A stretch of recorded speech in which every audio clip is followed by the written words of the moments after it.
Welcome to Archangel Revelations and Prophecies 444. I am Gat, your host. Trying to get used to everything. I'll tell you why. Then I'll go right into the reading. I had to move things around a tad bit, keep my foot up. Got a lot of issues going on right now with that. But they seem to be getting a little bit better. So I want to thank God for that. Thank Spirit for that. Thank everyone in that universal family that's always looking out for us. I just had a person I'm going to be doing an angel reading for on this channel shortly in a couple of days. But we had actually angel cards, some information, and they gave us some information that I guess she double checked or something, but she did find out the information was correct because we just relied solely on the archangel, so that was good. And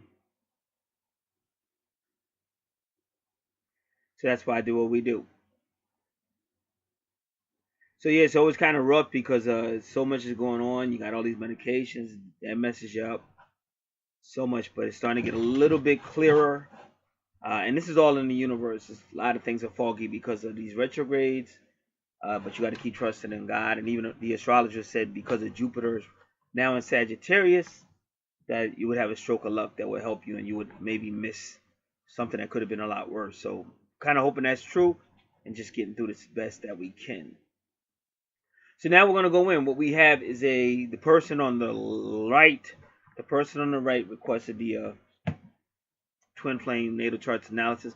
We just did their natal chart, so we won't do a lot on the right because we just did the chart. We will do the chart on the left, and we will see if there's connection with twin flames. We'll find out a little bit more about the chart on the left. And again, like I said, you got to let me do me because I got to try to find a way that's comfortable to do this because I want to be able to see everything because I had to change my whole arrangement to keep my foot up. All right. First, interesting already. First, his ascendant, first house. AC is the ascendant where the sun was going over the horizon when he was born. That's in Pisces. His EP is his east point where the sun was going over the ecliptic when he was born. Pisces. His first house is Pisces. The ruler of the first house is Aries. But he's got Mars there, but he also has Chiron. Now I got to look very closely to make sure his Chiron is direct. It is. So healing, his first house means healing for him, but it may also mean that he's also a healer. Whenever you see Pisces, you will be dealing with inspirational person, possibly a spiritual person, but immediately his first house is going to be connected to his 12th house because Pisces rules the 12th house. And wherever you see planet Neptune, that'll also be connected as well. We'll have to learn a little bit more before we get into that. He's going to be highly psychic too. You see where his Neptune is? Wow. So he'll be highly psychic, but you have to be careful because he may be somewhat of a dreamer, somewhat of an idealistic, because you even see that with Aquarius in the 12th house.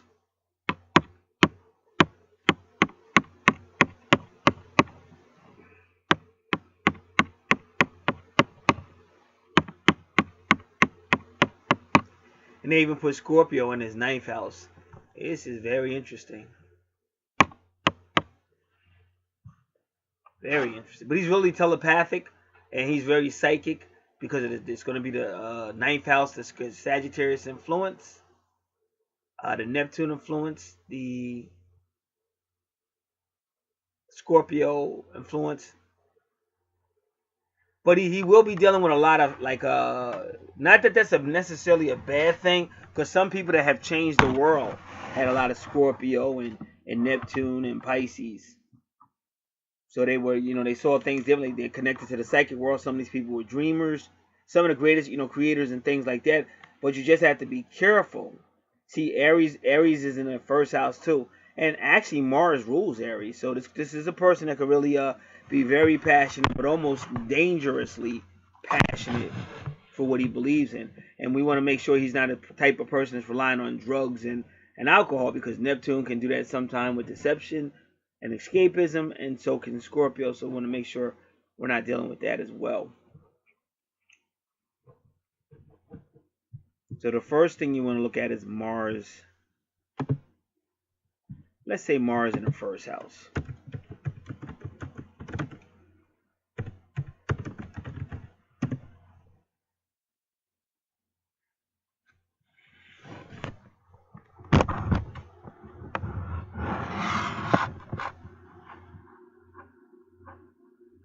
Give me a moment. Like I said, it's all about being able to sit correctly. Try to fix your foot situation and have back problems.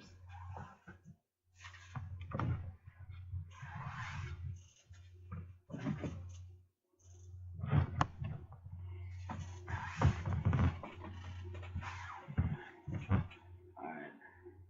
So where do we want to go?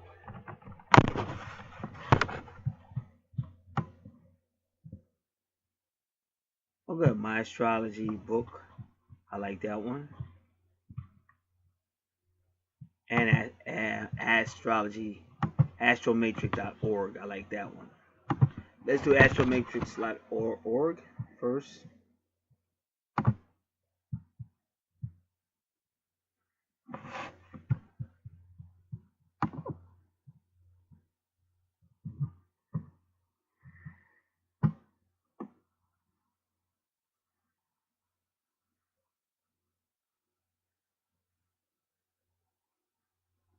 With Mars in the first house, you are likely to exert your energy and initiate into personal affairs and self-expression by developing a capacity for action and personal leadership.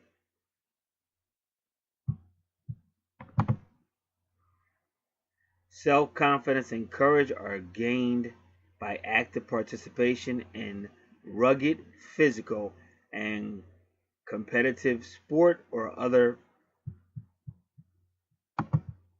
similar activity. Whenever you see me stop, it's because something pops up and blocks the window. This position of Mars tremendously increases willpower, and you are likely to be motivated by the need to win and be first in your particular field. You have the capacity to achieve much and generate enthusiasm in others, though you must be careful not to burn yourself out through overactivity. You are, in a general sense, actively searching for a strong social self-image.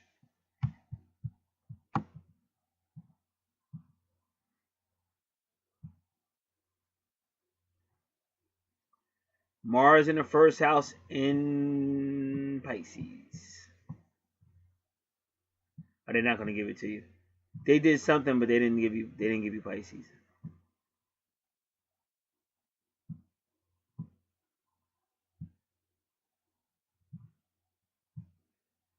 But it does say first house, which we already did.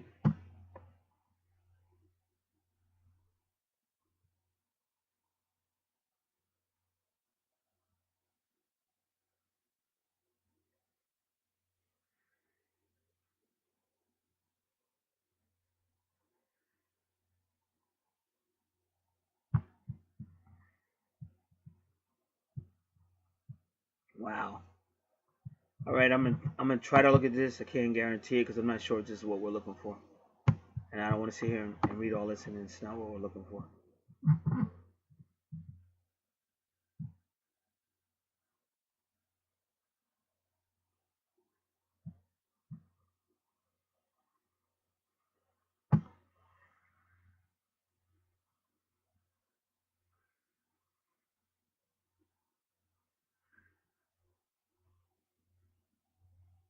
All right. So we'll continue now.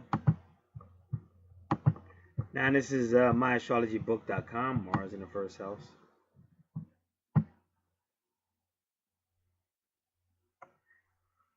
Okay, he's going to talk about early childhood, but that's not necessarily true. Your first house is your first house. That's how the world sees you. So it's not just your early years and all that. It's generally how your world sees you. The first house symbolizes early childhood conditioning and describes self-awareness and the experiences most necessary for its development. The first house is the mask you wear in relating to and projecting yourself into the world. In other words, how the public sees you. It rules physical appearance, body type, conscious self-image, and how others see and experience you. It's the window through which you view the world and through which others receive their first impression of you.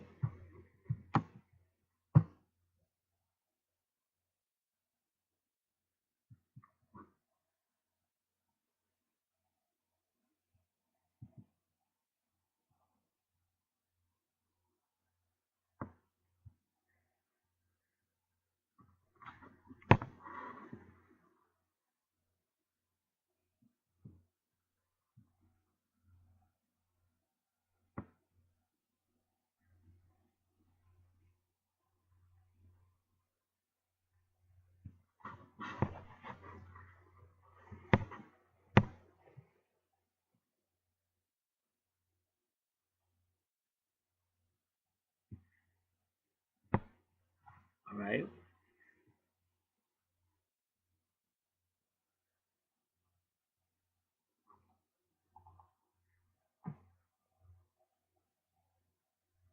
Mars in Aries, because as Mars rules Aries, so this is Mars's house, the first house.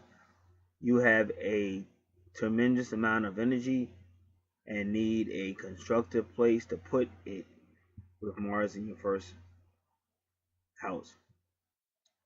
Assertive, independent, headstrong, fearless, self-confident, and generally very positive. You need to dominate your environment and have great recuperative ability. These traits are somewhat diminished in Pisces, Cancer, or Libra, and in other signs. Accentuated the closer Mars is to the ascendant. You have to be careful of your temper, an overblown ego, accidents, and possible violence. You have a strong drive to be seen and known, to communicate yourself to others. Hey, you, come over here. I want to tell you something about myself. Your personal appearance and the way you present yourself are important to you. And that's Mars in the first house. We're not done yet. All right, now you got Mars in the first house. You got all that. Now we're going to give you Mars in Pisces.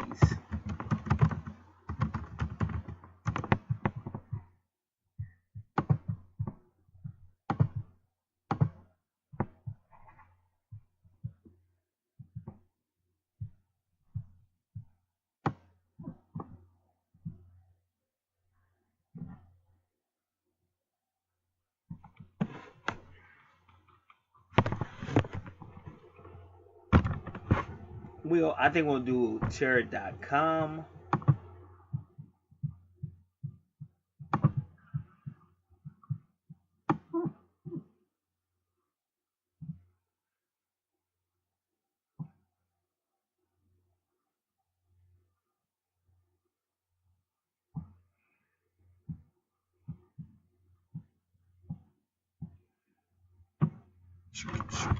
Just bear with me, y'all.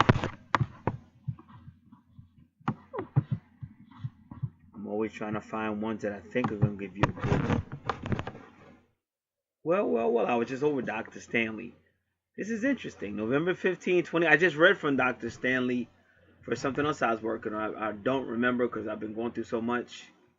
But I definitely did. Oh, aspects. Yeah, that was for me. I did a reading. A lot of my readings I've been doing, my personal readings, I usually post them on my other channel. But because of everything that's going on, I haven't been able to post.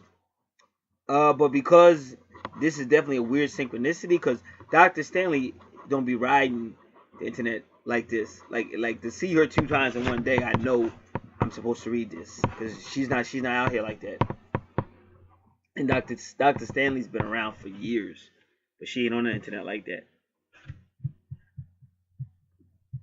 I mean, to find her, it's like when you're doing something else and you end up somewhere. How did I get here? That's how you find Dr. Stanley. She seldom ever pops up. So 2 times in one day.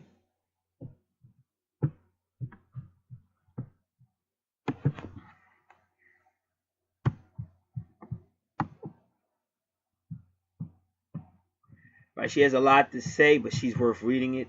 Like, I spent a long day out here, as far behind schedule as I was. I spent a long time out here doing Terry Nasan, because she's that good. Because she writes a lot too. But some people, they write a lot, but they're worth reading. They're that good. All right, so we're gonna do this with Dr. Stanley. And that's Standley. And she's also connected to Native Americans as well, just so everybody knows.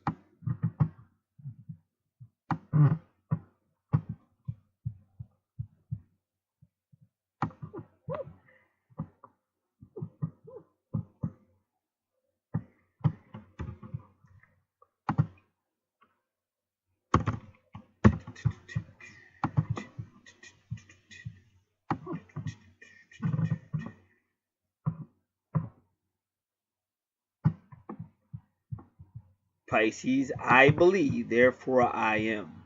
But then we're going to do some keywords as well. Because every astrological sign has a motto. Pisces is I am. Aries is I will. Alright, I'll do that again. No, Pisces is I believe. Aries is I am. Mine is Leo is I will. Okay, I'm almost there. And then we're going to pick up the pace.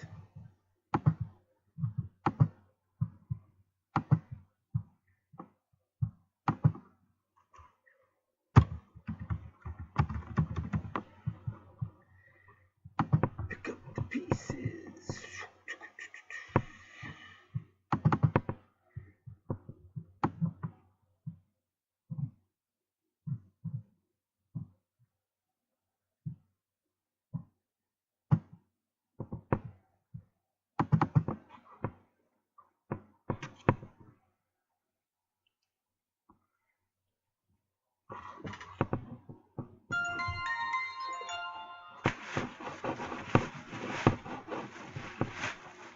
Alright, just give me a second.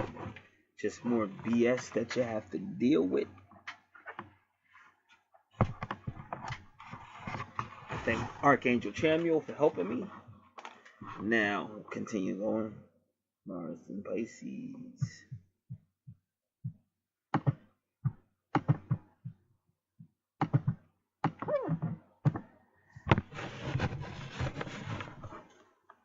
So she said Pisces.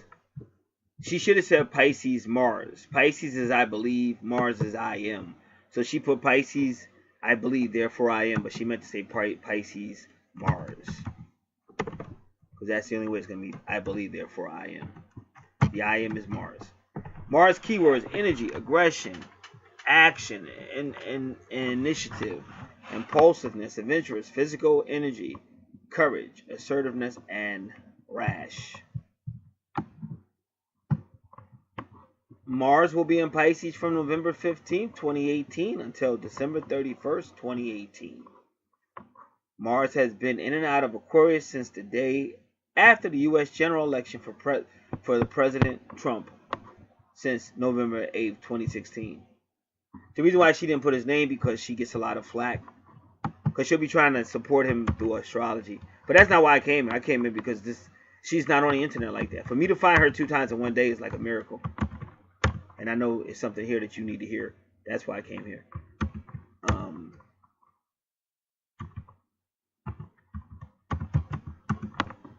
Mars in Aquarius was social aggression, aggression with friends, and you know the rest. It has had nothing short of crazy. Yeah, because I know a lot of people that stop talking to their own family because of that election. Because I'll be in the prayer rooms, and people were asking for prayer. My so and so stopped talking to me because I voted for so and so and he didn't like it. That's crazy. So that's what she's talking about. See, I know what she's talking about because I've been connected with Dr. Stanley for decades. So I've been reading her stuff lately, and she talked a lot about Mars and Aquarius, Mars and Pisces, and we're going to talk about that now. Mars is the planet of assertion and drive. Mars is aggressive, impulsive, and ramrod its way through whatever it wants, and ramrods its way through whatever it wants, and it will do without your permission and quite comfortably. Get out of my way, I need your pen. I'm being a little hard on Pisces and Mars. However, personally, I think these people probably have a good motive, but it might just be a little aggressive. But they may mean well, but sometimes. But see, that's idealism. If I could just get rid of this person, the world would be a perfect place. But getting rid of the person is like murder, You're probably right. The person's an idiot, but still, we don't have the right to just say, if I could just get rid of this person, the world would be a better place. And it says Mars will do that without a guilty bone in its planetary body. Mars is the testosterone in the chart. Mars will describe the degree of force that we go after what we want. So if you see Mars in your chart, it's your testosterone meter.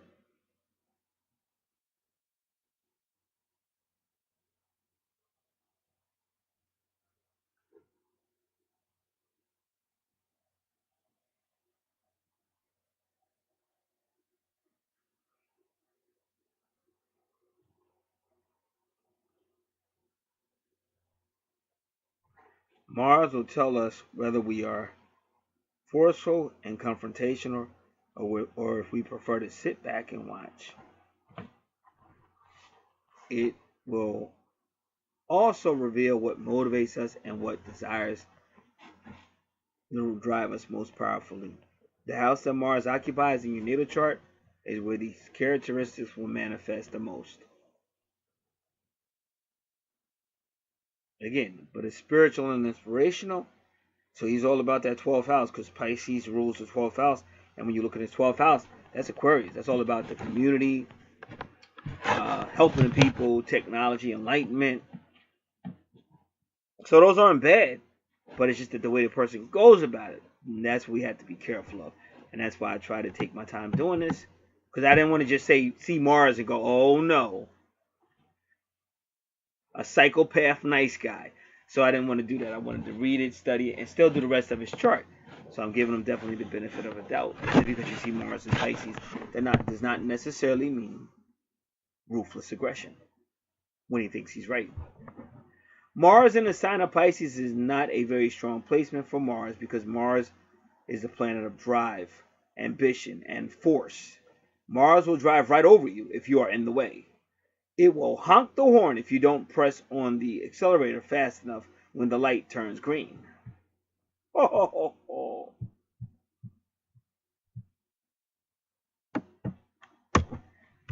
It is harsh. It can be crash, CRASS, and it is impulsive. Well, folks, Pisces is a lover, not a fighter.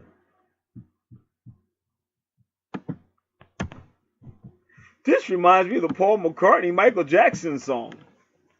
Sorry, Paul. I'm a lover, not a fighter. Well, folks, Pisces is the lover, not a fighter. Pisces is not looking for trouble. Pisces is naturally ruled by the planet Neptune, which is the highest octave of Venus, the planet of love. Oh, so romantic.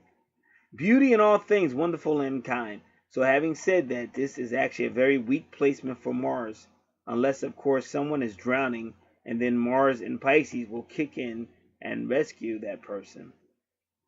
Pisces is by nature the rescuer or savior.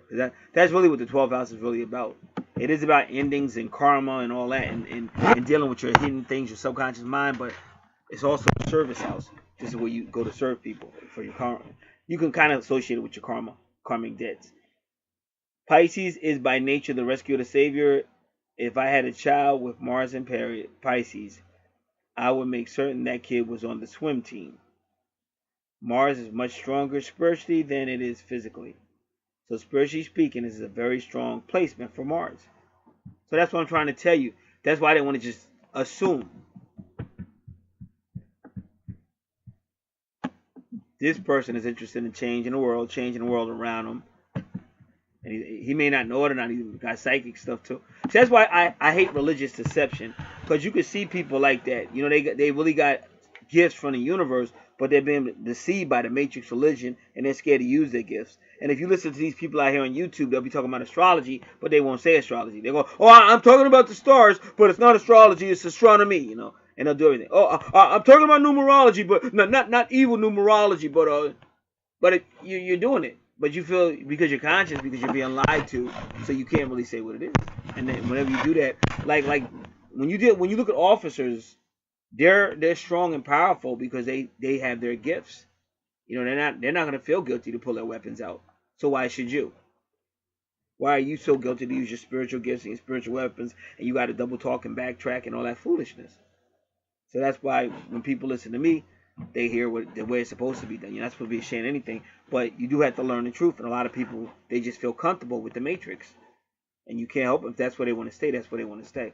But guys like me, we got to teach you the truth and tell you to tap back into where you really come from and get your real power back. Okay, Pisces being a very spiritual sign and always concerned with the past. In fact, Pisces lives in the past more than any other sign because they rule the 12th house of the past and karma, just like I told y'all.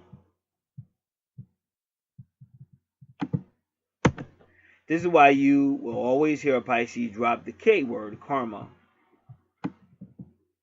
Or some type of word mean, they might not drop the K word, but they'll drop a word which means, or words which means, oh, you know, you're going to pay for that. If you do this, it's going to happen to you. Pisces is a very deep individual because Pisces rules the deep blue ocean. Pisces is also the most intuitive sign of the zodiac. Okay, very intuitive, but you know, you do have psychic signs as well.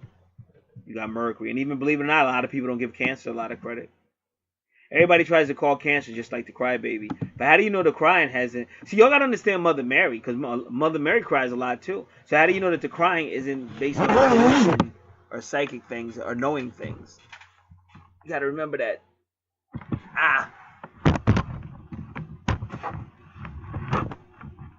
This is why I always say to behave like a tuna fish. Tuna fish. When the moon is in Pisces, use your sonar. Pisces is always the most passionate sign of the zodiac. You gotta remember, the moon used to be the ruler of Pisces. Now the moon is the ruler of Cancer. The most impersonable sign of the zodiac, which is what makes them flip-flop back and forth so quickly, because they really do see both sides. Well, so does Gemini. So does Gemini.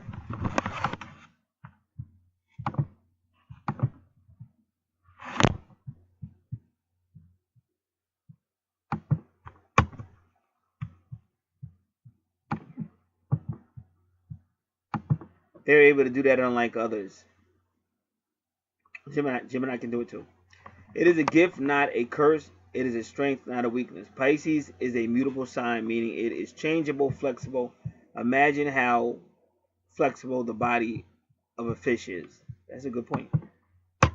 All right, so now I'm about to prove my point. I'm sorry I'm doing this, but I just like teachings. I like teachings to be taught correctly. And when you're a teacher, that's just how it is. Okay? Now we're going to do the mutable signs.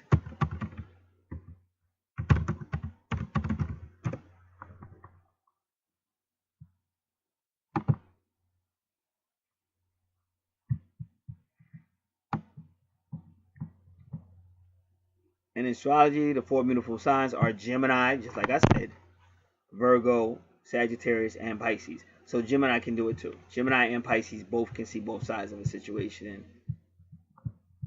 and both probably get accused of disloyalty, especially Gemini. But it's not necessarily that they're disloyal; they just see both sides of the situation.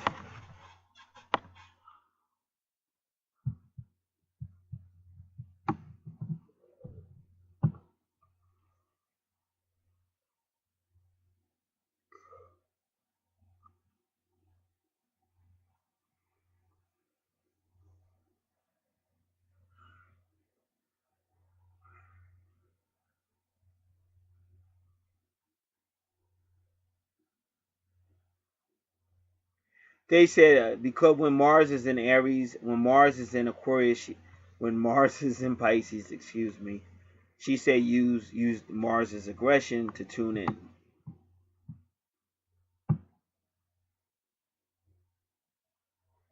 But they say you got to be careful of Pisces because Pisces has a victim-like behavior. She says Cancer is the martyr, Pisces the victim. Both Cancer and Pisces are the most fearful signs of the zodiac, although Pisces has Cancer beat on this one. I don't know. I think she's taking this way too far. We're supposed to be learning about Mars and Pisces. You're going all over the place. But she did admit that both are the most intuitive signs of the zodiac.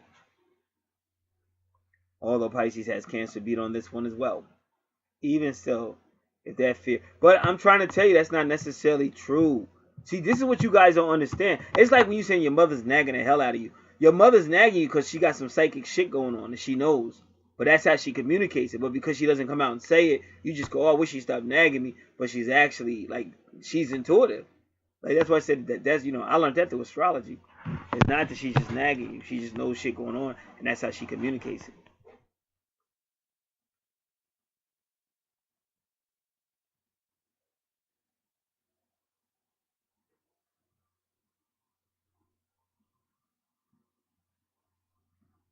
So that's what she said. She just said the same thing I just said. She said if that guard was let down, that intuition would hit and it would overflow everything. So she just confirmed what I just said.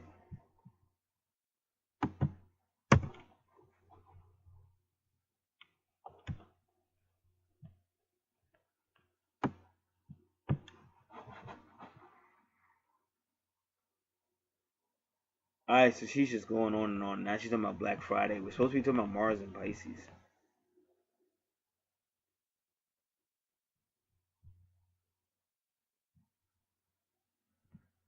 Then it says keep reading. I don't think I want to keep reading. Stanley, you're writing a book and you're going all over the place. All right, and I think I lost you anyway. Yeah. Okay, we got it back.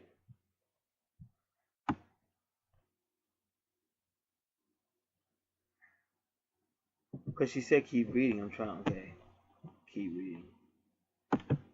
Okay, yeah. She just wrote that. Because sometimes they say keep reading and you hit the link and it takes you to another page. But no, it's all on one page. She just said that because I put my cursor right over it. So we're done. She just started flipping out. She went all over.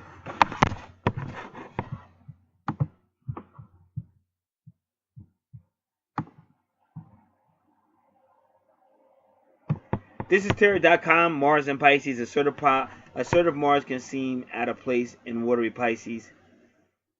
It may be more difficult to focus our initiative during this transit, especially if we aren't feeling inspired. That's Pisces influence. Because this is a sign that needs to have a cause or greater purpose to be motivated to take action.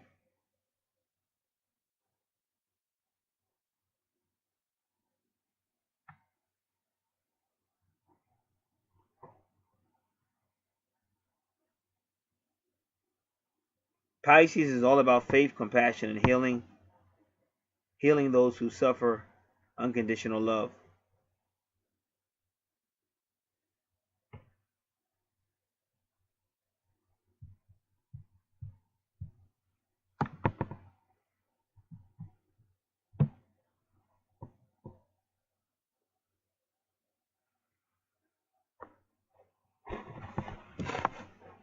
So Mars and Pisces is more of a dreamer as far as why he's being motivated. It's more inspiration. It's motivating him.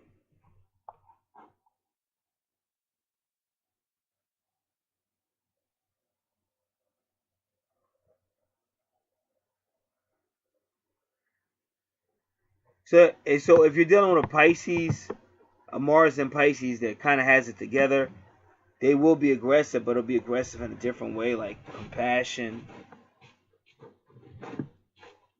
Look, old lady, I said I got that. I've got that. Aren't you gonna say thank you? No, I'm just joking. But it'll be a little bit more aggressive as far as they'll care more about like Pisces stuff.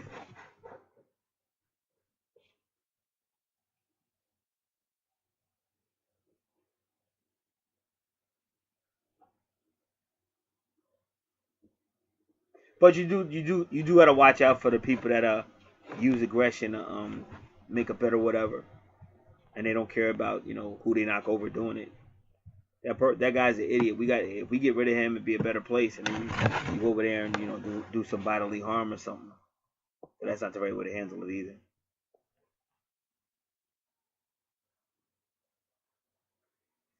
They can also be an artist, very inspiration. They also say something about sports. Anything that takes initiative, that's Mars and Aries, and you know, movement.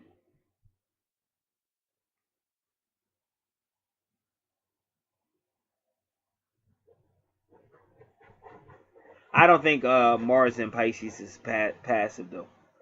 I don't think Mars. I think very rarely is Mars passive.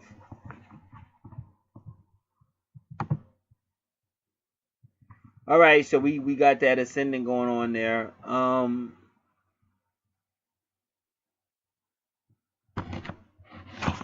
Vesta, that is the asteroid. That's house number 12, Aquarius. So again, Aquarius, you got to remember this is all about helping people. So I don't think this person will have that much of a problem in the 12th house as far as helping people.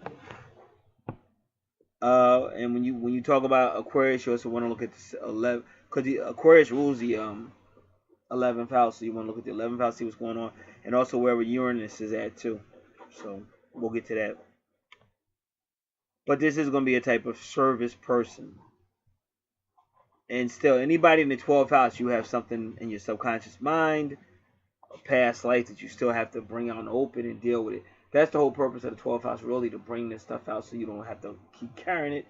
The 12th house is the house of reckoning and healing, but you got to bring it out to acknowledge it so you can begin to heal. You have to remember that. And Aquarius is helping the people, but even when you help the people in the 12th house, you don't martyr yourself. You don't help them so much that you burn yourself out. So the best way to help anybody is to help them to learn how to help themselves. And the 12th house also is about buildings. So any type of building, hospital, church, any type of police station, court is there too. And the 12th house is still about hidden things and secrets. The 12th house I meant. The 12th house is very much like the 8th house. Now, so the second house, he also has an Aries aggression towards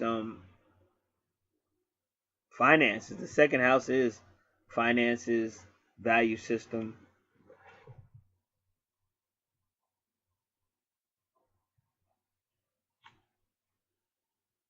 So he's kind of aggressive towards that with Aries there. But because Aries rules the first house, he may use that money for inspirational reasons. And he has Saturn there. Saturn is like an authority, but Saturn is going to try to control.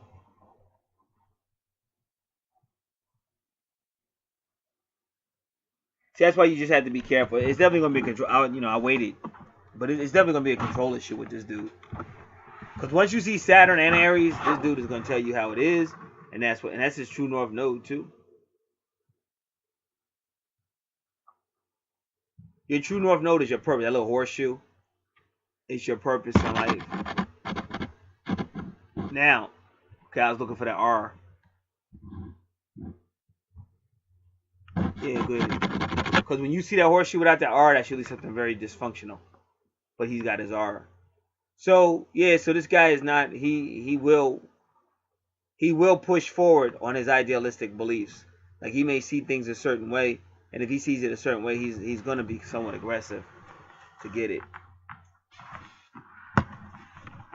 And he doesn't mind using his money to get it or whatever he does.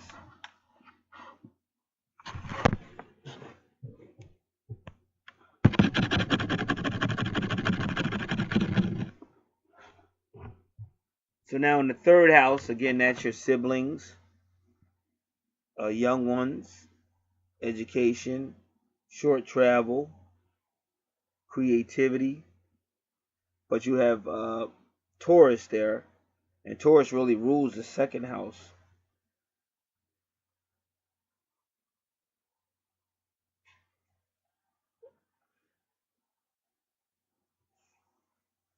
So it's good to have a Taurus in personality, but again, you have to make sure it's not bullyish.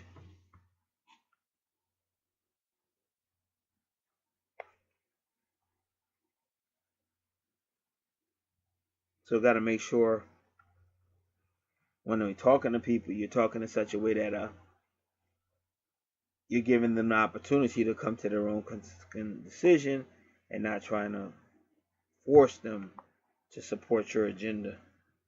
And gotta remember that the third house can be about publishing and talking and creativity, but it can also be about gossip and or manipulation. And Lilith's there retrograde, so just have to be careful that we don't use these gifts for manipulative or selfish reasons or payback reasons. Fourth house, family, and you got the moon there, so that moon represents the feminine. It could be secrecy, but it represents the mother.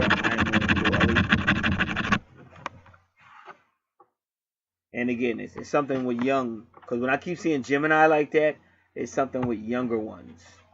But it could also be siblings, but it's still younger ones, because you see it in the third house with Taurus, and now you see it again in the fourth house with Gemini. So now the fourth house can be teenage to adult education, land and property, real estate, family and ancestors, the heart, vehicles, the moon and Cancer, because Cancer rules the fourth house, is Imon Coeli, the woman who raised you when you were born. And whenever you see Gemini, it could be short travel, short distances, could mean anything short. And then when you go to the family, is in the fifth house. And again, we already explained what's in the fourth house, but it's in the fifth house. And the fifth house is really fun, travel, fun, creativity. Could be dating.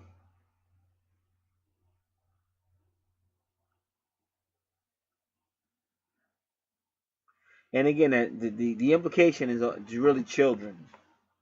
Children, because even the fifth house, Cancer in the fourth house with Cancer in the fifth house, and the fifth house is about children too. The third house and the fifth house are the most creative houses. And Scorpio can be very creative too, but just in a different way. And even believe it or not, so can Aquarius. Aquarius can be a creative in a community way, people way, or technological way.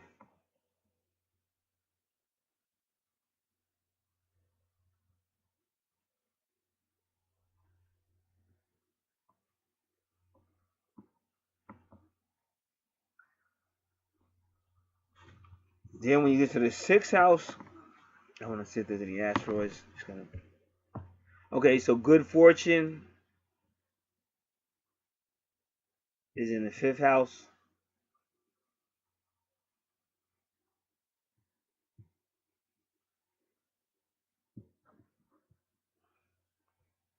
Good fortune is really like an amplifier of energies. So, and the fifth house means it's going to be real fun and whatever the fifth house blesses you with, good times, good fortune in the fifth house means it's going to amplify all that. And then you got the family there, so it's implying fun for the family. Like even now, right now, Jupiter is in Sagittarius in the fifth house, so this person's family would benefit from that energy that's going on even right now.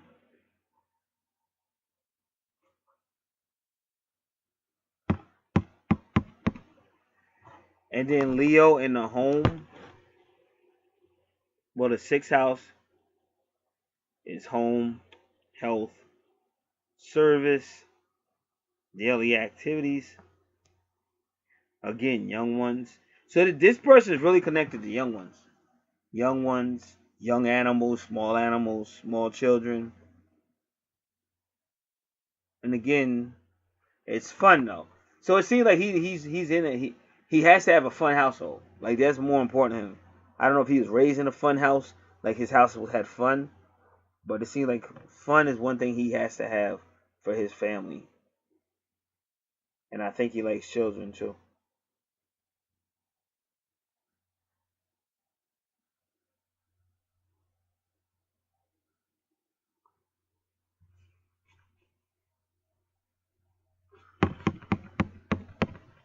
And the 7th house, when you do natal charts, a lot of times, as soon as it gets to the relationship, you always see retrogrades. Like you almost always. As soon as it gets to any type of relationship part in a chart, very rarely do you see it not having it even has the number 22 there, which is the twin flames number.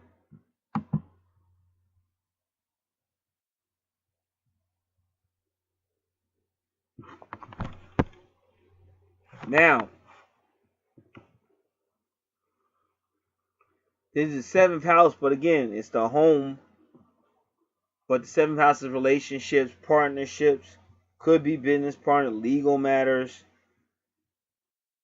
open enemies.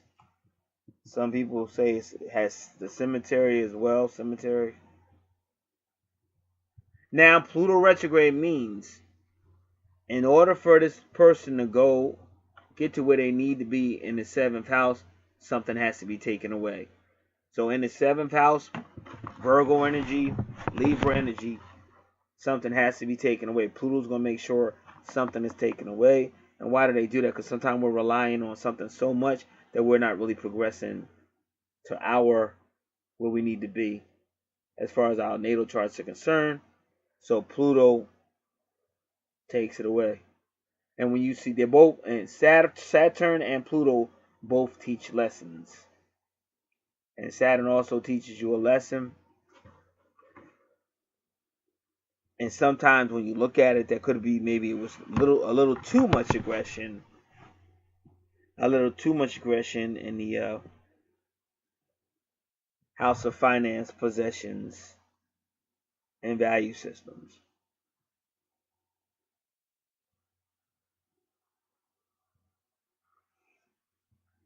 And then when you see Taurus, it's in the 3rd house. So it could have been he could have did something that adversely affected, say, a young one.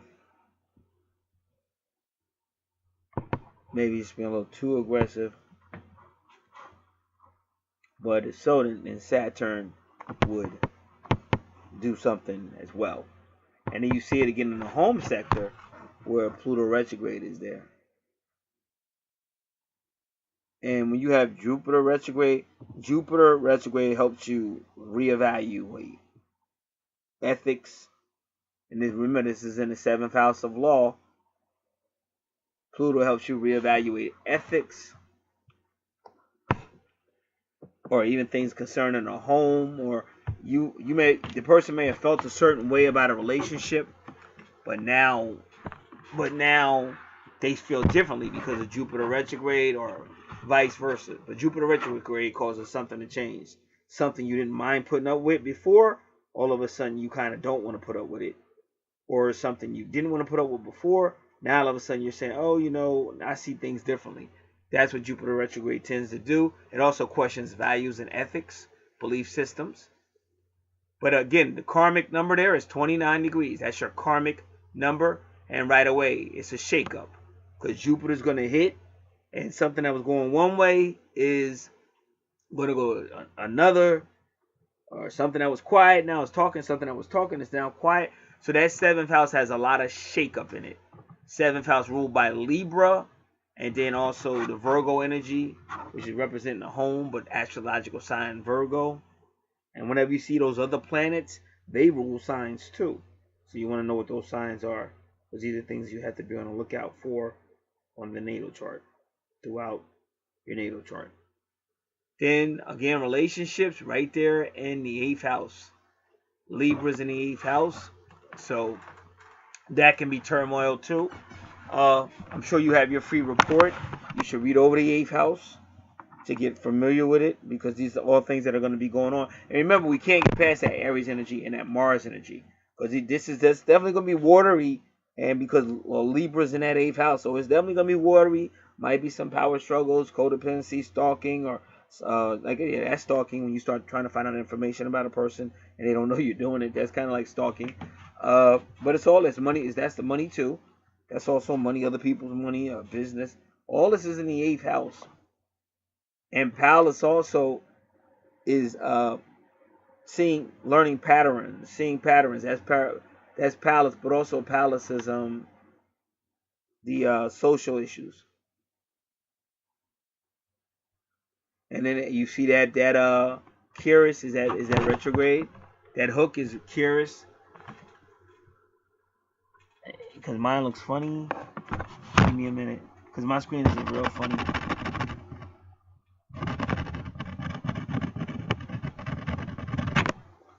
Okay, but it doesn't look like it's retrograde.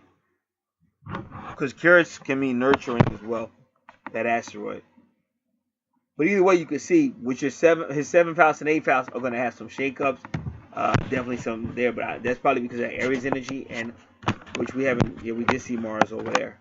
So it could even be because even with Jupiter, but that's what I'm trying to tell you. Even with Jupiter, because like I said, there's people that don't talk to their own family because like you say, I'm not gonna say the name of the religions, but there's some religions that tell you don't even talk to your own family for whatever reason. So so when you believe certain ideas, the idea, if you really believe it, it could still be false, but you just believe it because that's what your little religion teaches you to believe. So these are shakeups, but they do seem to be they seem to be connected with religious beliefs, how a person believes and things like that. These shakeups. And remember, even Taurus is really the Hierophant. With a tarot card, Taurus is the Hierophant, which is the Pope or a spiritual man. And it could represent a marriage, like a spiritual marriage or a marriage by a spiritual person. So then that was house number 8, and then when you get to house number 9, that's unique too, because your ninth house is also about religion, philosophy, higher laws, in-laws, beliefs, systems. Like if you say that person has a lot of class, all that goes on in the ninth house, but then you got Neptune right there, and Neptune does help you with idealism, but Neptune is going to rule Pisces. So once again, Neptune is going to take you back to the first house where there's Mars, and now Scorpio is going to be there because of that. So it's still like religious. This is like religious turmoil. So I don't know how much talking you've done with this guy, but like I said, I'm just being honest with you. Sometimes, because somebody will say, "Hey, I'm this religion," and you'll say, "Oh wow, he's religious, he's spiritual." That's great, but not if it's a fanatic. And that's why I said I waited. When I first got to the first house, I said, well, I'm not just going to assume. You know what I'm saying? I said I'm going to wait and see what the chart itself said. But now you're starting to see it. You're seeing shakeups and all kind of stuff going on. And a lot of times that's past life stuff. Like if I had read pagan planets like I do sometimes, when you're dealing with like a Jupiter retrograde or a Uranus retrograde, these are people that have been persecuted before. They've been in battles with authorities before, and they brought that over in this life. So they kind of, some of them are scared to speak about what they believe, or some of them have even more fanatical.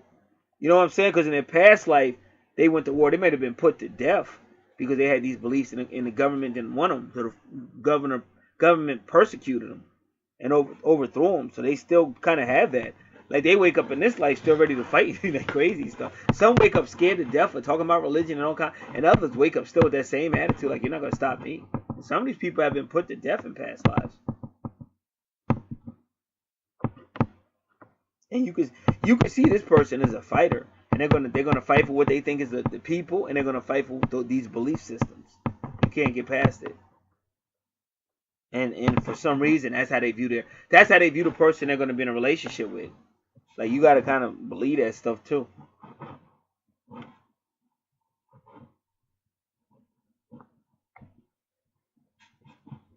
But again, whenever you see Neptune and Scorpio, you have to be very careful of escapism, drug abuse, alcoholic abuse.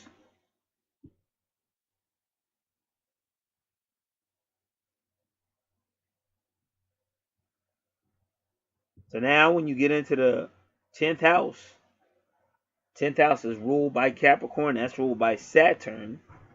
So his 10th house is going to go right back to the second house of money because of Saturn. And it's also going to take him to his 11th house because of Capricorn, and that's his sun sign.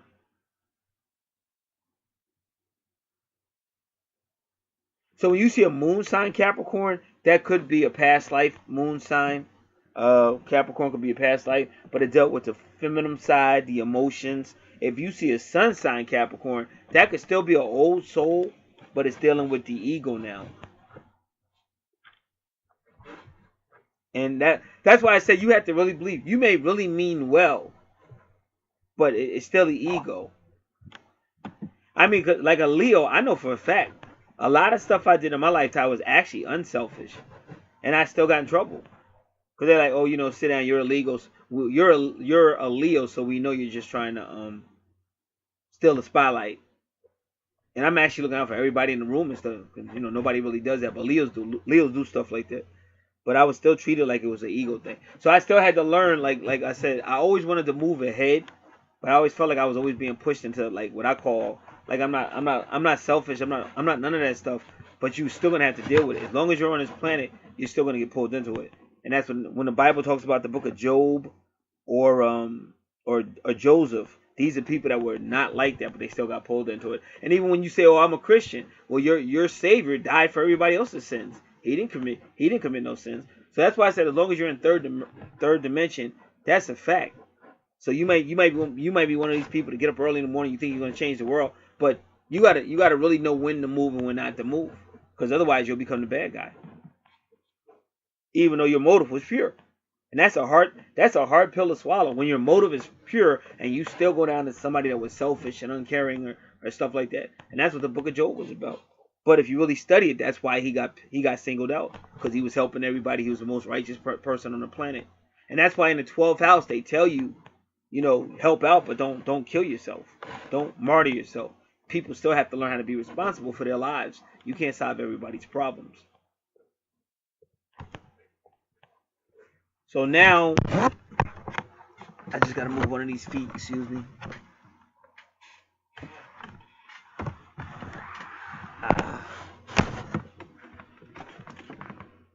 Now, in his 10th house, the career is Sagittarius. Now, this could be a teacher. This could be a person that's traveling, because remember, Sagittarius represents long distance. This could have something to do with that. And this person is probably going to be pretty good with technology, too. But his career will have something to do with foreign things, travel. Maybe something with his in-laws, maybe. Religion, maybe.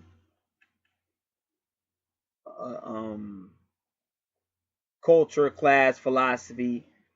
Publishing. Both Gemini and Sagittarius deal with teaching and or publishing. And if you notice, he has Venus there. Give me 1 second.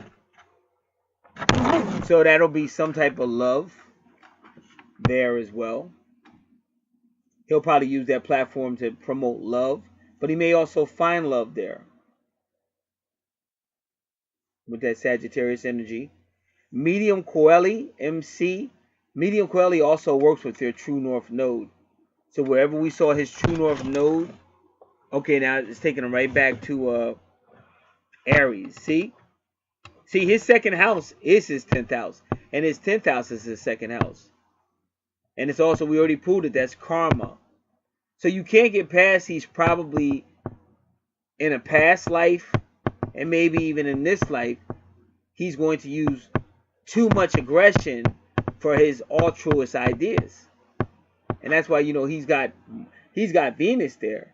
Because that's why I said somebody could have a pure purpose, but they go about it the wrong way. They say, hey, look, I remember when this neighborhood was good. Now all of a sudden these thugs moved in here.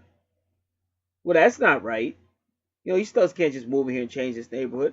We used to be able to walk free. We're going to have to kill them. I got a plan. We're going to just come by with a van and open fire, kill all of them. Don't think of gangsters did it. So that's a great, you know, I understand. I'm not mad at you. You want your neighborhood back. But then you commit murder, so what makes you different than the thugs? And people don't get it. You can't violate law to enforce law. That's why law is put in place. So that's kind of what you got going on here. And he's being tested with laws. He's being tested with Libra, which is law, Sagittarius, which is law, and probably some other locations, which is law. 7th house, 9th house. All these are law houses. That's why when I saw his Scorpio in the 9th house, I said, oh, that's different. That's unique. But in all those cases, that's where his love is. That's where his Juno is and all that. So he may actually find a a twin flame that thinks like he does. But that might also be help him downfall. Because like Bonnie had Clyde. What if Bonnie didn't have Clyde? And what if Clyde didn't have Bonnie? Would they have went as far illegally if they had? So here's an altruist guy which has great ideas, but the way he's going to try to implement them is unwise. And that's why you want to know your karma. You want to know your karmic debt, because you may come into this world and do the same crap you was doing in the previous world. Just like a lot of times your south node is where you're supposed to not work on in this life. See, my south node is Capricorn, moon sign. I'm supposed to be true north node, family, and all that. But sometimes it's just easier for me to go back to what I know. You find yourself in a Capricorn, and then the universe is going to come and start, like I said, destroying everything, Pluto retrogrades, maybe because you won't leave the south node. Now, his true north node, where he should be right now, is his second house, which is Aries, Saturn. But Saturn's there for a reason. It's karma. But Saturn is supposed to give some type of control. Maybe Saturn is trying to help control that Aries energy. Really aggressive towards finances and his value system and possessions. But it seems like he's trying to use that to make the world better. That's what it seems like. And that's his true north node. But then if you go right across to the south node, this is the second house, so you want to go right over to the 8th house.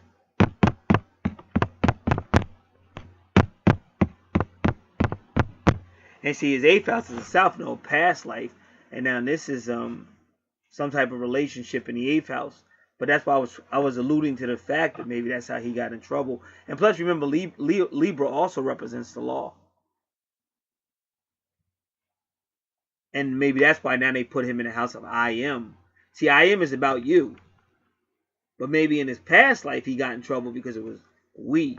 But you kind of see that on the chart. And there's nothing wrong with we, but you don't want somebody that's going to encourage you to break the law or get yourself into some serious trouble. Now in the 11th house, he's got a lot, not a lot, but he's got 28. See, me personally, I always put 28 degrees with 29 degrees. 29 is a karmic degree. But this can sometimes mean later in your life, but it's a karmic degree. You're going to meet somebody or have a significant event. And yeah, when we go back to his 1, 2, 3, 4, 5, 6, 7. So that 7th house is the vertex. So that's going to be your soulmate or your twin soul, your twin flame, or a significant meeting or a significant event or a significant breakup. But as you see, as soon as you see that cross, you see those retrogrades.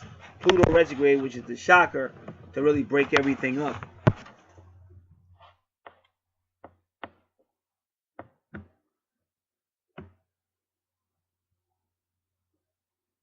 So in his 11th house is Cancer, or what I would call an old soul. And again, at 28 degrees Mercury. So he's good with people. He's good with people.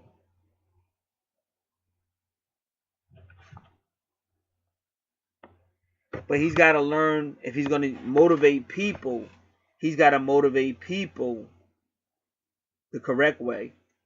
Not motivate people for some type of vigilante justice or, you know. Like, it's a way to go about everything, but you had to stay within the bounds of the law. But he's a real good speaker.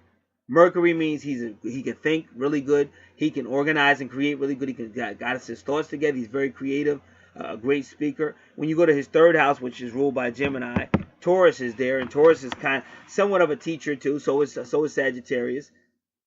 And because Sagittarius, Taurus, and Gemini all are teachers, you can tell you this guy's really good at what he does. See, he's real passionate, but he's just maybe too aggressive. And that's why I tell people sometimes you have to realize, like when I hear, because I had to learn the same thing. I'm still learning it. We think we're here to make the world better, but we're not. And that's why you just got to be honest with yourself. They've been saying for over 2,000 years, he's coming, he's coming, he's coming. But he's not here yet. Why? Because obviously it's important, but it can't obviously be that important as far as the world changing. Because why would it take over 2,000 years? So there's a reason for everything. What I'm trying to tell you is you have to find God's timetable for you and stay in it. And really, that's what the 12th house is about. And so is Saturn. Saturn is all about delays and teaching you universal time. So you gotta learn universal time, because if not, you really believe you're gonna do that. And how many people are in jail right now because they really believe that? Oh look, some guy was bothering my daughter. I took care of him. Yeah, but now you're locked up, and some other guy's gonna bother. You might have killed that guy, got rid of him, but some other guy's gonna bother your daughter. You won't be there to protect her because now you're locked up. So that's what this natal chart is basically saying on the left, is that, enjoy your life, be thankful, and slow it down. Don't think you can change everything, because you're not here to change the whole world. Sometimes you gotta learn how to just realize the world's gonna be the world. You can move if you want to, things like that, but you can't make people do what you want them to do just because this is the best way to do it, or this is a great idea.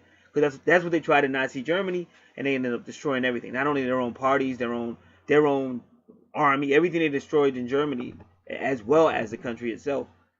It all started out with a great idea. As far as we're going to get these other nations out of here. They've been taking advantage of it. We're going to stop all of this, and it sounded good until they really put it in play. Then everything went haywire.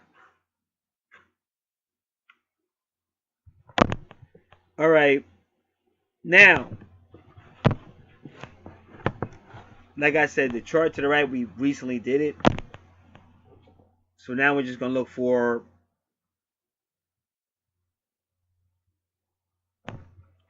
just give me a moment, because I got to really get in the position to look for everything.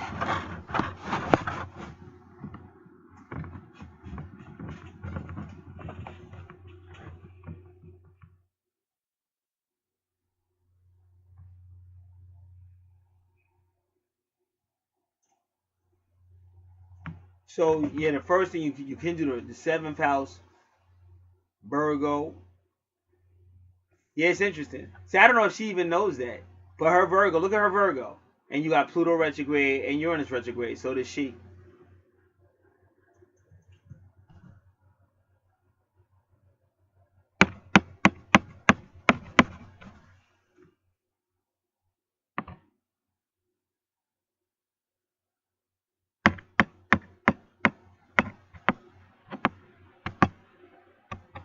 So both her Virgos are that Sagittarius, and so the connection between him and her is Jupiter rules Sagittarius. So Jupiter in Virgo is almost like saying Virgo in the 9th house, because Jupiter rules Sagittarius, which is the 9th house. Anytime you see Pluto, you know you're dealing with some type of soul stuff.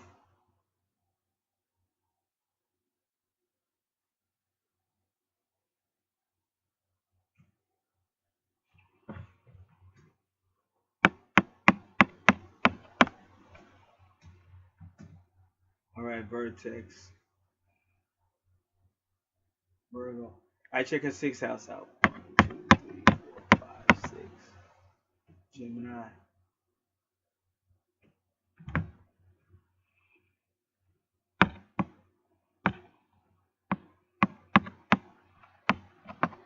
Seven, 8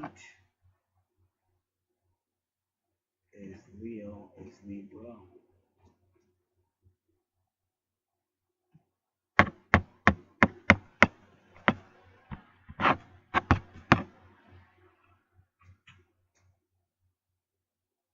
And then Juno, Scorpio.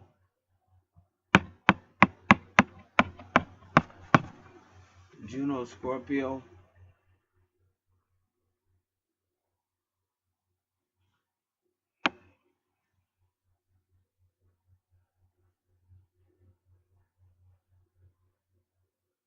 And what's your Scorpio?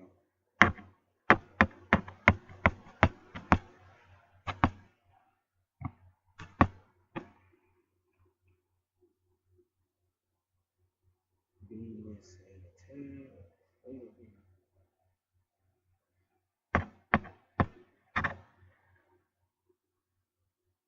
See, I can show you what the attraction would be.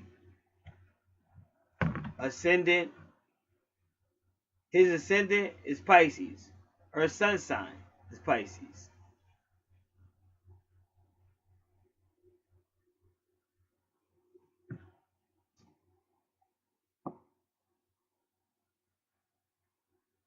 He got all this Aries energy that we've already talked about, and then her moon sign is Aries. And then his Aries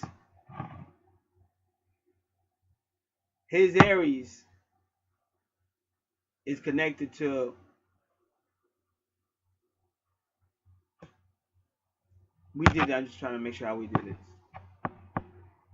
Yeah, his Aries is connected to the Sagittarius. Why? Because his Sagittarius is in the 10th house ruled by Capricorn, which is ruled by Saturn. And this Saturn is in Aries. So then when you go see hers, then her Saturn is in Aries.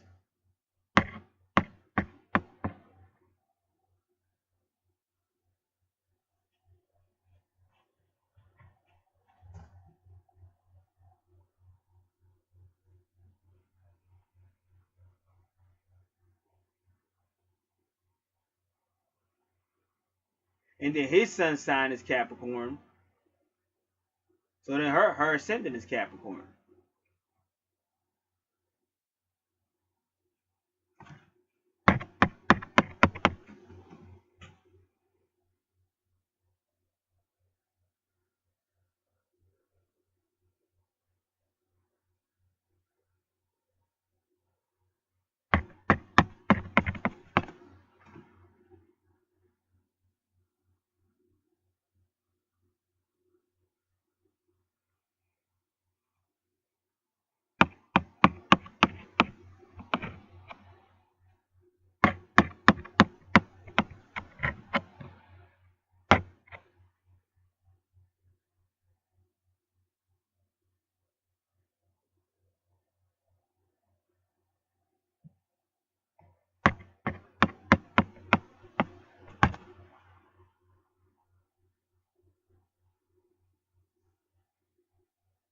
So her Juno and her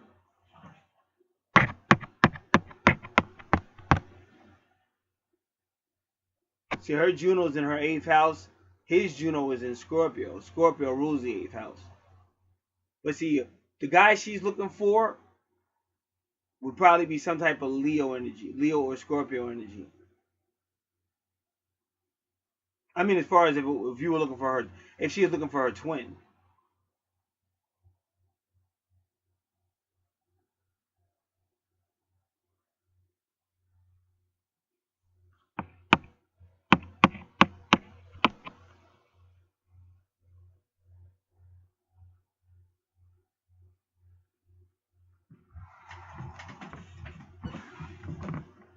So what I'm seeing is they have a lot of like energy. This is more like an energetic attraction, and that's the first time I've ever said that. Because even when it's a soulmate, and you can still call it a soulmate. I'm not saying it's not a soulmate. I'm just calling it. I'm telling you what attracts them. It's an energetic attraction, astrological energetic attraction. That's what that is. And it could still be a soulmate. I'm not saying that it's not a soulmate, but even with soulmates, it tells more of a story. And then the twin flame, generally speaking, the twin flame, it's almost like the act, like one is the other one. Like if you had two pieces of a puzzle, it almost fits. That's how a twin flame is. It fits. Like you could take them apart and put them right, slide right back into each other. That's how twin flame. And that's very rare that you can find 2 or 3 charts like that. But I have seen it. And then soulmates, they tell a little story, but it ain't that. It's not that significant. But you could tell how they are connected by soul. But this one is more like energy. There's teeny connections of what I would call of a soul nature. But this is more like energy. It's like if they say, oh, a Leo's strongly attracted to whatever. So you might see the person and you're just strongly attracted because your sign is naturally attracted to their sign. This is similar to, I'm not saying it's exactly that, but this is similar. It's kind of like if you're sitting somewhere, if somebody's talking and they really mean it, and they're saying, I really want to help the animals, and I'm so upset that people don't help the animals, and oh, if I could just do more, I could help the animals. And if you really want to help the animals, that's already a natural attraction. And then if that person's serious about it, and you have the opportunity, to kind of talk to them about it, you two might start going out together, or whatever. But it's based on that y'all both want, and it could be other stuff. I'm not saying it's not other stuff, but it's strongly based on that. That's what I see with this chart.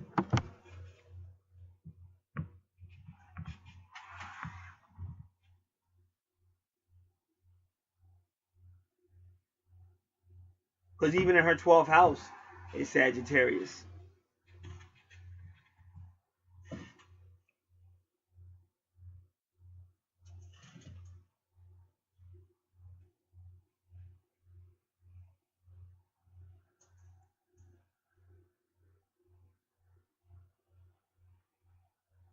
But the most interesting thing that I found on that chart was they both had Virgo with the two retrogrades, Pluto and Uranus. And then he has Jupiter retrograde in that same house, which is the relationship house. And then Jupiter rules Sagittarius, and that's where her activity is in the 9th house with Sagittarius. So that's another reason. So that's why I said it's a soul connection, but it's not predominantly because they share similar energies that attract. So that will conclude this. And again, we still got a lot of sales going on if anybody's interested. And as far as getting started with natal charts, that's really easy. All you need is your month, day, and year of birth. Time of birth, if you don't have it, we ask the Archangels. They give it to us. City, state, and country, if not the USA. And they don't really ask for the gender too much. There's two ways I can do it. One does ask for the gender, but I don't always do it that way now.